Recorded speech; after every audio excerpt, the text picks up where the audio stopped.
हे guys welcome.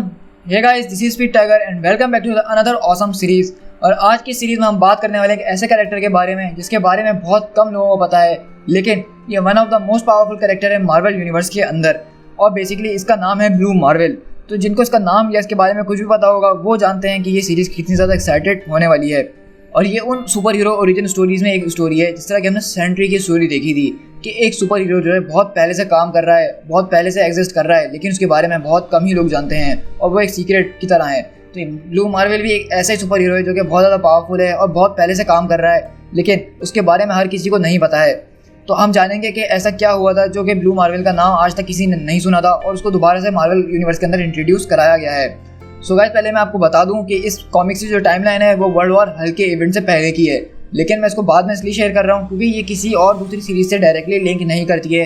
ये समझ लीजिए कि एक ब्लू मार्वल की ओरिजिन स्टोरी है जो कि 5 इश्यूज़ के अंदर है और मैं हर वीडियो के अंदर एक इशू कवर करूँगा। तो इस तरह हमारे पास इस सीरीज़ के जो है टोटल 5 एपिसोड्स हो जाएंगे। सो गाइस, इस सीरीज़ को शुरू करने से पहले मेरी सिर्फ एक ही रिक्वेस्ट है कि अगर आप मेरे चैनल पर फर्स्ट टाइम आए हैं तो प्लीज़ मेरे चैनल को सब्सक्राइब जरूर कर दीजिएगा, क्योंकि मैं इस तरह की ऑसम सीरीज़ अपने चैनल पर शेयर करता ही रहता हूँ। सो गाइस, चलिए अब इस सीरीज़ को स्टार्ट करते हैं।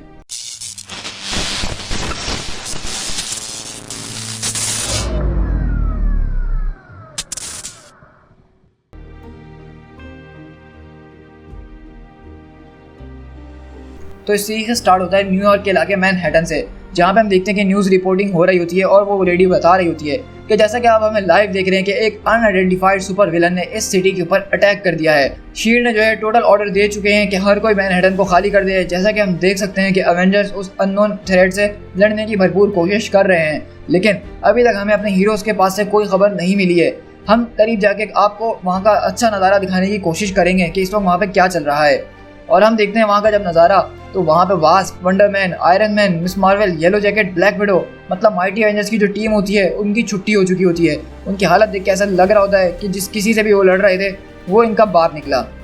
यहीं से दूसरी तरफ हम देखते हैं कि एरिस गॉड ऑफ वॉर इस अनआइडेंटिफाइड सुपर विलन से लड़ रहा होता है और वो उनको बोलता है कि तुम अवेंजर्स सिर्फ मेरा वक्त बर्बाद कर रहे हो, मेरे पास ज़्यादा टाइम नहीं बचा है अब।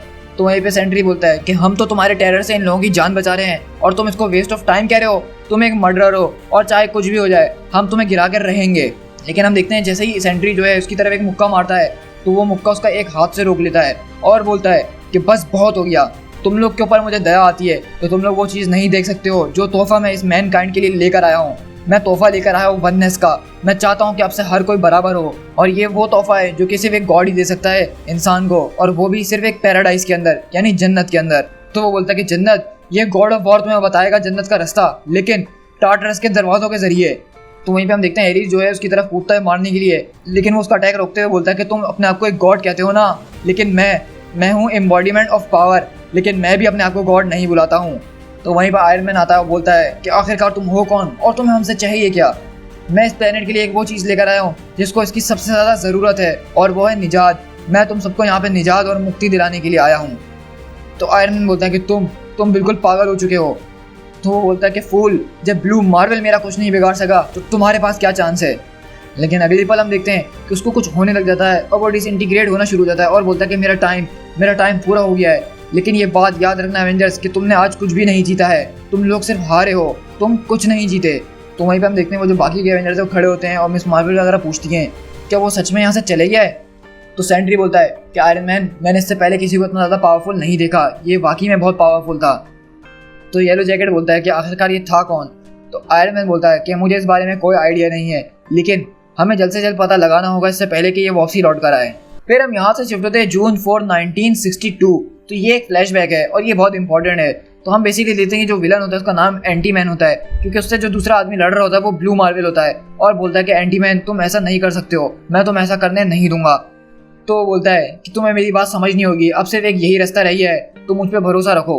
और हम देखते हैं कि इन दोनों के बीच बहुत ज़बरदस्त फाइट चल रही होती है। तो ब्लू मार्वल बोलता है कि प्लीज़ ऐसा नहीं करो, इन लोगों ने तुम्हारा कुछ नहीं बिगाड़ा है। लेकिन हम देखते हैं वो एक बहुत बड़ी सी वैन उठाता है और लोगों की तरफ फेंक रहा होता है और बोलता है कि ये बहुत ज़्यादा आयरॉनिक है, क्योंकि तुम उनकी इतनी परवाह करते हो लेकिन वो लोग किसी की परवाह नहीं करते हैं, वो सिर्फ अपने बारे में सोचते हैं। लेकिन ब्लू मार्वल उस गाड़ी को रोकता है और उनकी जान बचाता है। लेकिन एंटी मैन बोलता है कि दूसरी तरफ मैं चाहता हूँ कि वो एक दूसरे की केयर करे, इसलिए मैं ये सब कर रहा हूँ ताकि उनको एक दूसरे का एहसास हो। तो ब्लू मार्वल बोलता है कि कॉनर, मैं तुमसे कह रहा हूँ कि तुम्हारी तबीयत ठीक नहीं है, तुम्हें ये सब खत्म करना होगा। तो बोलता है कि नहीं एडम, अब दरअसल मुझे हर चीज़ साफ नज़र आने लग गई है, अब मुझे समझ में आने लग गया है कि इस दुनिया के अंदर क्या खराबी थी और मैं उसको ठीक करके ही रहूँगा। तो वो बोलता है कि हम दुनिया को फोर्स नहीं कर सकते कि उसको कैसा होना चाहिए, ये एक नेचुरल एक्ट है, इसको खुद ब खुद होना होगा। हम सिर्फ यहाँ पे टेरर से लड़ सकते हैं और एक एग्जाम्पल सेट कर सकते हैं जिस तरह के हर हीरो करता है। और हम देखते हैं कि वो जो है एंटी मैन को बहुत ज़ोरदार मुक्का मारता है और वो कहीं बिल्डिंग्स को चीरता हुआ बहुत दूर जाके गिरता है। और ब्लू मार्वल बोलता है कि कॉनर, मैं तुम्हारे साथ बहुत खेलबाजियाँ तमाशे कर चुका हूँ, लेकिन अब जो होगा ये बात याद रखना कि उसको तुम अपने ऊपर खुद लेकर आए हो। और वो बोलता है कि मैं तुम्हें बिल्कुल भी हर्ट करना नहीं चाहता हूँ, लेकिन अब तुम्हें रोकना लाजमी हो गया है। तो एंटी मैन बोलता है कि नहीं, तुम मुझे कभी नहीं रोक पाओगे। और इस तरह हम देखते हैं कि उनकी जो लड़ाई हो रही होती है, बेसिकली उनकी लड़ाई से जो है पूरा का पूरा शहर बर्बाद हो रहा होता है। ऐसा लगता है यहाँ पे सेंट्री और हल्क वाली जो वर्ल्ड वॉर हल्क की लड़ाई थी वो हो रही है, मतलब एक के बाद एक बिल्डिंग शैटर कर रही होती है उनकी लड़ाई के जरिए। और अब बेसिकली देखते हैं कि इसी लड़ाई के बीच वो दोनों आगे एक जगह पे गिरते हैं जहाँ पे हर कोई जमा हो जाता है देखने के लिए कि आखिरकार वहाँ पे क्या हुआ है, क्योंकि बेसिकली ब्लू मार्वल इनका हीरो था और उसको हर कोई जानता था, तो सब उसके देखभाल करने के लिए यहाँ पे पहुँच जाते हैं, उसको पूछ रहे होते हैं। लेकिन हम देखते हैं कि जब वहाँ से वो दोनों निकलते हैं तो एंटी मैन को तो ब्लू मार्वल ने नॉकआउट कर दिया होता है और उसको अपने साथ घसीटता हुआ ला रहा होता है। लेकिन जो लोग ब्लू मार्वल कर रहे थे वो अचानक चुप हो जाते हैं, क्योंकि हम बेसिकली देखते हैं कि वहाँ पे ब्लू मार्वल जो होता है वो एक ब्लैक पर्सन होता है, मतलब वो एक ब्लैक सुपर हीरो था और अब तक अमेरिका के अंदर कोई ब्लैक सुपर हीरो नहीं नज़र आया था। और बेसिकली ये वो टाइम है जब अमेरिका के अंदर रेसिज्म जो था हाइट्स पे था, मतलब ब्लैक लोगों को बहुत बुरी नज़र से उस वक्त देखा जाता था और वाइट पर्सन जो थे ब्लैक लोगों से नफरत करते थे सीधा सीधा। हम यहाँ से शिफ्ट थे पेंटागन वॉर रूम के अंदर कुछ महीनों बाद, जहाँ पे हम देखते हैं कि सेक्रेटरीज जो होते हैं सारी मीटिंग कर रहे होते हैं जो इंसिडेंट हुआ है। और वो बताता है, उसमें से एक आदमी बताता है कि ये जेंटलमैन जो कि ब्लू मार्वल है, अमेरिकास ब्लू मार्वल, इसके पास मैग्निफिसेंट पावर है अपने माइट की, ये मैन ऑफ मार्वल है, ये ब्लू बॉमर है, लेकिन ये एक नेग्रो है। तो वहाँ पे वो पूछते हैं कि सेक्रेटरी आप ये बताइए कि आपके पास किस किस्म की इंटेल है। तो बोलता है कि हमारे पास कुछ ज़्यादा तो नहीं, लेकिन उस लड़ाई के दौरान जब इसका मार्क्स फट गया तो इसके चेहरे के मुख्तलिफ हिस्से नज़र आने शुरू हो गए थे और हमने उनको अपनी मिलिट्री डेटाबेस में डाल के पता लगा लिया है। और इस आदमी का नाम है एडम बर्नैंड ब्रेशियर और इसने जो है कुछ मेडल्स भी जीते हैं कोरियन वॉर के अंदर, मतलब ये एक मिलिट्री का आदमी है और इसने एक इलेक्ट्रिकल इंजीनियरिंग ग्रेजुएट भी किया हुआ है और ये PhD भी है थ्योरेटिकल फिजिक्स के अंदर, मतलब ये कोई एवरेज ब्लैक पर्सन या नेग्रो पर्सन नहीं है। तो वहाँ पर लोग बोलते हैं कि ब्रशीर, एडम ब्रशीर, ये नाम तो काफ़ी ज़्यादा सुना हुआ लग रहा है। तो बोलता है कि हाँ बिल्कुल तुमने ये सुना होगा, क्योंकि 53 की जो जंग थी उसके अंदर ये एक बहुत ज़बरदस्त खिलाड़ी था। तो वहाँ पे वो पूछते हैं जनरल वगैरह कि आखिरकार ये कितना पावरफुल है। तो वो बोलता है कि आखिरकार हम इन चीज़ों को मेजर करें भी तो कैसे करें, लेकिन उसकी चीज़ों पर नज़र रखने के बाद हमें पता चला है कि वो आउटर स्पेस के अंदर भी रह सकता है। उसने पूरे के पूरे एक मीटियोर को जो है अर्थ से दूर लेकर गया था स्पेस के अंदर, और वो मीटियोर जो था अरकानास के साइज़ के बराबर था। उसने हमारे एक बहुत बड़े प्लेन को जो कि समंदर के अंदर ख़राब हो गया था उसको समंदर में से उठाया और वापसी घर तक उड़ाते हुए लेकर आया। और हमें वो हाइड्रोजन बॉम्ब वाला इंसिडेंट तो भूलना ही नहीं चाहिए जब उन लोगों ने हमारी तरफ हाइड्रोजन बॉम्ब फेंक दिए थे और एडम ने जो है उनको हवा के अंदर ही अपने हाथ के अंदर फाड़ लिया था। तो ये एक बहुत बड़ी बात है। तो बेसिकली आप देख सकते हैं कि ब्लू मार्वल की पावर्स कितनी ज़्यादा हैं कि वो न्यूक्लियर बॉम्ब, हाइड्रोजन बॉम्ब अपने हाथों के अंदर फाड़ रहा है, वो स्पेस के अंदर रह सकता है। तो मिस्टर सेक्रेटरी बोलते हैं कि इस तरह के सोशल क्लाइमेट के अंदर एक कलर्ड पर्सन का इतनी ज़्यादा पावर्स के ऊपर काबू पाना, ये हमारे लिए बहुत बड़ी मुश्किल खड़ी कर सकता है। ये वो चीज़ है जो कि हम हैंडल नहीं कर पाएंगे, हमें अभी कुछ ना कुछ ज़रूर करना होगा इस बारे में। हम यहाँ से वाशिंगटन DC में शिफ्ट होते हैं, जहाँ पे सिक्योरिटी गार्ड्स एडम को लेने आते हैं क्योंकि प्रेसिडेंट ने उनको मिलने के लिए बुलाया होता है। तो एडम बोलता है गाड़ी में बैठ के कि मुझे वहाँ पे कितनी देर लगने वाली है। तो बोलता है कि सर ये तो प्रेसिडेंट के ऊपर डिपेंड करता है, लेकिन आपको नर्वस होने की कोई ज़रूरत नहीं है। और हम यहाँ से एक पुराने फ्लैशबैक में शिफ्ट होते हैं कि जब वो 53 की वॉर के अंदर लड़ा करता था। तो एडम बोलता है कि सर मैं बिल्कुल ठीक हूँ। एडम रशीद देखो, तुम कोई कैप्टन अमेरिका नहीं हो और ये तुम्हारा फर्स्ट डे है फील्ड के अंदर, तो ये बिल्कुल ठीक है कि तुम नर्वस हो, इसमें कोई बड़ी बात नहीं है।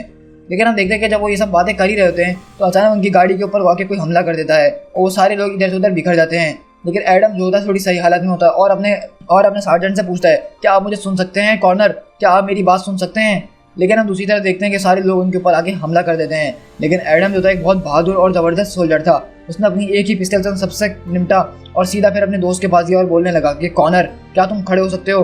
तो कॉर्नर बोलता है कि मेरे बारे में छोड़ो और तुम यहाँ से निकलो। तो बोलता है कि नहीं सर, अगर हम मरेंगे तो साथ मरेंगे, वरना हम में से कोई भी नहीं मरने वाला। तो फिर दोबारा हम वॉर रूम के अंदर शिफ्ट होते हैं कि इसको इस बहादुरी के ऊपर इसको जो है 3 मेडल्स दिए गए थे।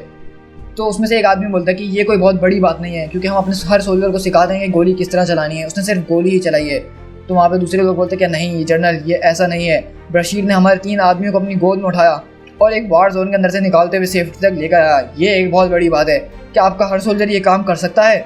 और यहाँ से हम बाहर शिफ्ट होते हैं जहाँ पे एडम को जो है मिस्टर प्रेसिडेंट के पास ले जाया जा रहा होता है। लेकिन रास्ते में हम देख सकते हैं कि किस तरह से प्रोटेस्ट हो रहा है, क्योंकि उन सबको पता चल चुका है कि उनका जो हीरो था ब्लू मार्वल वो दरअसल एक नेग्रो है। तो इसके खिलाफ यहाँ पे लोगों ने प्रोटेस्ट करना शुरू कर दिया है। तो ये एक बहुत ज़बरदस्त पार्ट है मार्वल कॉमिक का कि इसने एक इवेंट दिखाया है जो कि अमेरिका के अंदर हो रहा था कि किस तरह से कलर्ड लोगों के साथ नाइंसाफ़ी होती थी अमेरिका के अंदर, और अभी भी कहीं ना कहीं होती ही है। तो ये एक रेसिज्म है जिसको मार्वल ने अपने कॉमिक्स के अंदर शो किया है और एक मैसेज पहुंचाना चाहा है अपनी ऑडियंस तक। और वहाँ पे हम देखते हैं कि बेसिकली वॉर रूम के अंदर मिस्टर प्रेसिडेंट को लोग आके सजेशंस दे रहे होते हैं। तो कोई बोल रहा होता है कि सर हम आपकी कदर करते हैं कि आप लिबर्टी और जस्टिस में विश्वास करते हैं, लेकिन सर इस वक्त हमारा सोशल और पॉलिटिकल इवेंट जो है कंट्री के अंदर चल रहा है, उसमें हम अगर ये कदम उठाएंगे कि हम एक ब्लैक पर्सन को जिसके पास इतनी ज़्यादा पावर है उसको ऐसे ही घूमने दें, तो इस कंट्री के अंदर कुछ भी हो सकता है। और मेरा मतलब है बिल्कुल कुछ भी। तो प्रेसिडेंट बोलते हैं कि तुम क्या कहना चाहते हो, ज़रा मुझे सही से बताओ। तो बोलता है कि सर हम इस तरह से इसको सिविल राइट्स नहीं दे सकते हैं। तो बोलते हैं कि मिस्टर प्रेसिडेंट कि मैं तुम्हारी बात से एग्री नहीं करता हूँ कि तुम्हें यहाँ पे एक बड़ी पिक्चर नज़र नहीं आ रही है। हम कितने सालों से सिविल राइट्स को पुश करने की कोशिश कर रहे हैं कि हर किसी को बराबर राइट्स मिले जाएं, और मुझे लगता है कि ये एक अच्छा मौका है। तो वो बोलता है कि नहीं सर ये बिल्कुल भी अच्छा मौका नहीं है, क्योंकि एक नेग्रो सुपर हीरो जिसके पास इतनी ताकत है कि वो अपने हाथ से माउंटेन्स हिला सकता है, वो हमारे बीच चल रहा है, तो लोगों का क्या रिएक्शन होगा। ये जो है एक कम्युनिस्ट वार शुरू कर देगा। सर आपको अंदाज़ा नहीं है, अभी पिछले हफ्ते की बात है कि उसने 6 लोगों को ऑर्फनेज से बचाया, जो कि एक बहुत अच्छा काम था। लेकिन वहाँ पे कुछ वाइट्स जमा हुए और उन लोगों ने उसके ऊपर पत्थर और बोतलें मारना शुरू कर दी, और यहाँ तक कि उसने उनको कुछ भी नहीं कहा। तो उन लोगों ने पुलिस बुला ली और पुलिस ने उसके ऊपर शूट भी किया, जिसकी वजह से उसको तो कुछ हुआ नहीं, लेकिन जो बुलेट्स उससे डिफ्लेक्ट हुई वो जाके एक बुढ़ी औरत को लग गई और वो वहीं पे मर गई। लेकिन इसके लिए भी उन लोगों ने ब्लू मार्वल को ही ब्लेम किया। तो आप देख सकते हैं कि हालात किस तरह के चल रहे हैं। और अगर हम दूसरी तरफ बात करें उसके अपने लोगों की, यानी कलर्ड लोगों की, तो वो उससे ये एक्सपेक्ट कर रहे हैं कि वो उनका एक नेग्रो मसीहा बने, उनके लिए जंग लड़े और सारे वाइट्स को मार दे। तो ये एक उल्टा ही सिस्टम चल रहा है उनकी तरफ। लेकिन हमें पता है कि एडम एक बहुत अच्छा इंसान है, तो उसने इस बात के लिए भी इनकार कर दिया है उनसे। तो अब उसके ही अपने लोग जो हैं वो उसके खिलाफ हो गए कि वो उनका साथ क्यों नहीं दे रहा। तो सर आप समझ सकते हैं कि ये हालात किस तरह के हो सकते हैं, और अगर हमने यहाँ पे कुछ नहीं किया तो एक वर्ल्ड वॉर हमारे कंट्री के अंदर खुद ही शुरू हो जाएगी। तो मिस्टर प्रेसिडेंट बोलता है कि मुझे कुछ समझ में नहीं आ रहा कि मैं क्या करूँ, मैं 2 दुनियाओं के बीच में फंस के रह गया हूँ। एक इंसान जो इतना अच्छा है, उसने हमारी कंट्री के लिए इतना सब कुछ किया, उसने हमारी जान इतनी बार बचाई, और हम उसके लिए क्या कर रहे हैं। तो वो बोलते हैं सेक्रेटरी कि सर अगर हम इन चीज़ों के ऊपर पहले गौर कर लेते, अगर हम पहले सबको इक्वल राइट्स दे देते तो आज ये नौबत नहीं आती। लेकिन हमने नहीं करा ऐसा। हमने वो साइंस लगा के रखे जहाँ पे लिखा हुआ था वाइट्स ओनली, जहाँ पे लिखा हुआ था कलर्ड ओनली। इसी वजह से लोगों में भेदभाव है, और अगर आज हम इस सुपर हीरो को इतने आसानी से घूमने देंगे इन लोगों के बीच, तो ये लोग जो है डर जाएंगे और ये कोई गलत कदम ना उठा लें, और इससे हमारी पॉलिटिकल पार्टी को भी बहुत ज़्यादा खतरा है। लेकिन सर आप प्रेसिडेंट हैं और ये डिसीजन आपका है। तो मिस्टर प्रेसिडेंट बोलते कि नहीं, ये डिसीजन जो है वर्ल्ड का है। तो बेसिकली हम यहाँ पे दोबारा शिफ्ट होते हैं एडम के पास, जो कि प्रेसिडेंट से मिलने व्हाइट हाउस के अंदर आया है, और प्रेसिडेंट उससे बेसिकली पहले तो नॉर्मल बातें वगैरह कर रहे होते हैं। तो मिस्टर प्रेसिडेंट बोलते हैं कि देखो बेटा, तुम जानते हो कि मैंने तुम्हें यहाँ पे क्यों बुलाया है। मेरे ग्रैंडफादर मुझसे कहा करते थे कि इस कंट्री के अंदर पहले साइंस लगे होते थे कि आयरिश नीड नॉट अप्लाई, मतलब उस वक्त आयरिश लोगों के साथ रेसिज्म चलता था। तो एडम बोलता कि हाँ सर मैं जानता हूँ ये बात, लेकिन अब वो यहाँ पे नहीं है ना सर। तो बोलता कि हाँ अभी तो नहीं है, लेकिन मैं तुमसे पॉइंट टू पॉइंट बात करूँगा। ये दुनिया जो है तुमसे डरती है बशीर, क्योंकि तुम्हारे पास एक ऐसी ताकत है जिसके जरिए तुम इस दुनिया को बदल सकते हो, और तुम अगर चाहो तो इस दुनिया के ऊपर कब्जा कर सकते हो। तो एडम गुस्से में आ जाता है और बोलता कि सर आपको क्या हो गया है, मैं कभी ऐसा नहीं करूँगा, मैं एक सच्चा अमेरिकन हूँ, मैं अपनी कंट्री से बहुत प्यार करता हूँ। तो मिस्टर प्रेसिडेंट बोलता है कि हाँ बेटा मैं ये बात जानता हूँ, मैं जानता हूँ कि तुम एक अच्छे इंसान हो, मैं जानता हूँ कि तुम कौन हो, तुम एक अच्छे इंसान हो, तुम क्या करना चाहते हो, लेकिन क्वाइट फ्रैंकली ये लोग बिल्कुल भी नहीं जानना चाहते कि तुम कौन हो। तो एडम बोलता कि सर आप मुझे अपनी बात बताइए, क्या आप भी मुझसे डरते हैं। तो मिस्टर प्रेसिडेंट बोलते हैं कि हर कोई उस चीज़ या इंसान से डरता है जिसको वो समझ नहीं सकता है, और जहाँ तक मेरा एक्सपीरियंस है ये लोग तुम्हें समझना ही नहीं चाहते हैं, क्योंकि इस वक्त इनके सामने इनका इग्नोरेंस आ गया है। हम उनको कुछ भी समझाने की कोशिश करते हैं, वो अपने इग्नोरेंस के आगे तुम्हारी नहीं सुनने वाले, वो नहीं समझेंगे कि तुम कौन हो और कि तुम क्या करना चाहते हो। तो एडम बोलता है कि सर आप ये बताइए हम उनको एजुकेट कैसे करें। तो वो बोलते हैं कि बेटा इसमें हम कुछ भी नहीं कर सकते हैं, सिर्फ वक्त ही एक ऐसी चीज़ है जो उनको एजुकेट कर सकता है। और मैं जानता हूँ इस वक्त तुम क्या फील कर रहे होगे, मैं जानता हूँ कि इस वक्त बहुत सारे लोग क्या फील कर रहे होंगे बाहर खड़े हुए, वो तो ये चाह रहे होंगे कि मैं इस व्हाइट हाउस से बाहर निकल जाऊँ, क्योंकि मैं तुमसे बात भी कर रहा हूँ। तो एडम बोलता है कि सर आप आखिरकार मुझसे कहना क्या चाहते हैं। तो मिस्टर प्रेसिडेंट बोलते हैं कि मैं एक पॉलिटिकल बात कर रहा हूँ और मुझे पूरी उम्मीद है कि तुम समझ रहे होगे। तो एडम बोलता है कि सर मैं समझ रहा हूँ। तो मिस्टर प्रेसिडेंट बोलते हैं कि मैं तुम्हें अभी से ऑर्डर देता हूँ कि तुम अपनी सारी एक्टिविटीज़ को सीज कर दो एज ए ब्लू मार्वल, और बोलता है कि अब से तुम जो है कोई और ऑपरेशन नहीं करोगे। तो एडम बोलता है कि सर आखिरकार मुझे ये कब तक करना होगा, मतलब मुझे कब तक बैठना होगा घर पे। तो बोलते हैं मिस्टर प्रेसिडेंट उसको एक बॉक्स देते हुए, मेरे पास एक सबसे बढ़िया चीज़ यही है जो मैं तुम्हारे लिए कर सकता हूँ, ये एक प्रेसिडेंशियल मेडल ऑफ फ्रीडम है ये हाईएस्ट ऑनर है किसी भी सिविलियन के लिए जो उसने काम इस ह्यूमन नेशन के लिए किए हैं। लेकिन एडम मिस्टर प्रेसिडेंट की बात काटते हुए बोलता है कि it's been an honour sir. और वो मिस्टर प्रेसिडेंट बोलते हैं कि तुम मेरी बात समझ रहे हो गए कि मैं तुमसे क्या कहना चाह रहा हूँ कि अब से तुम जो ब्लू मार्वल नहीं बन सकते हो, और बाहर एक गाड़ी खड़ी है जो कि तुम्हें घर ले जाएगी। लेकिन एडम बोलता है कि सर आपका बहुत बहुत शुक्रिया, लेकिन मैं यहाँ से चल के जाना पसंद करूँगा। और इस तरह हम देखते हैं कि ब्लू मार्वल जो है मिस्टर प्रेसिडेंट के पास से वो मेडल लेके निकल जाता है। और वहाँ पे मिस्टर प्रेसिडेंट को लोग बोल रहे होते हैं कि मिस्टर प्रेसिडेंट आपने जो किया बिल्कुल ठीक किया, इन हालात में हम आपके साथ हैं। तो मिस्टर प्रेसिडेंट बोलते हैं कि नहीं, इस वक्त तो मुझसे ये बात करना ही नहीं, क्योंकि मुझे पता है कि मैंने गलत करा है। मैं एक अच्छे इंसान को अच्छाई करने से बदल रहा हूँ और ये कोई अच्छी बात नहीं है। मैं दुआ करता हूँ कि हमें ब्लू मार्वल की आज के बाद कभी ज़रूरत ना पड़े, और मैं ये भी दुआ करता हूँ कि ब्लू मार्वल हमारे हालात समझे और हमें माफ़ कर दे। और इस तरह से हम देखते हैं कि ब्लू मार्वल वहाँ से निकल के चले जाता है। To be continued.